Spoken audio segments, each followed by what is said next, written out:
एक पाखंडी साधु की कहानी सुनाता हूँ। उससे पहले एक बुढ़िया की कहानी सुनाऊंगा जो आपको इन पाखंडियों की पोल खोलने में सहायक होगी। देखिए, एक बार एक बुढ़िया थी। राजस्थान में एक गांव पड़ता है लुल्हारा। उस लुल्हारे गांव से एक रोड गुजरता है जिसका नाम है NH 121। वहाँ वह खड़ी हुई थी और वह मई नाम का एक गांव है, वहाँ जाना चाहती थी। वह हाथ देती बसों को, ट्रकों को, टेम्पुओं को, लेकिन कोई भी, वो बुढ़ी ज़्यादा होने के कारण, लगभग 86 वर्ष उसकी उम्र थी, कोई नहीं रोकता और सब गुजर जाते। लेकिन शाम हो चली थी। अचानक एक कार वाले ने अपनी कार रोकी और उस दादी को उसमें बैठा लिया।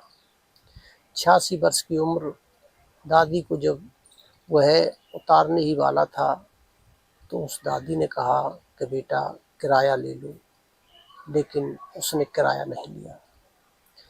वह दादी जा रही थी जयपुर, और क्यों जा रही थी उसे बताता हूँ। वह अपनी 30 वर्ष की बेटी थी, उसके इलाज के लिए जा रही थी। अब आप सोचिए, जिसका खुद का ही अता पता नहीं कब दुनिया से चली जाए, और वह बुढ़ी ये आशा लगा के बैठी है कि मैं मेरी जवान बेटी को दिखा के जयपुर लाऊंगी। जिसका खुद का ठिकाना नहीं, वह दूसरे का इलाज करना चाहता है।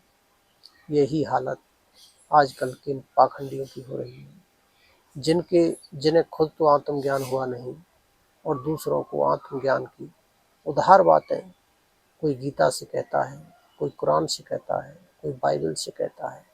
उधार बातों द्वारा दूसरे का कल्याण करना चाहते हैं, खुद का कल्याण हुआ नहीं। तो आप मेरी बात समझ गए होंगे। लेकिन मैं एक बात कहता हूँ, जीवन में ईमानदारी ले आइए। जिसके जीवन में ईमानदारी आ जाएगी, उस व्यक्ति को आत्म ज्ञान की तरफ अग्रसर होने में बहुत सहायता मिलेगी। आज के लिए इतना ही। धन्यवाद।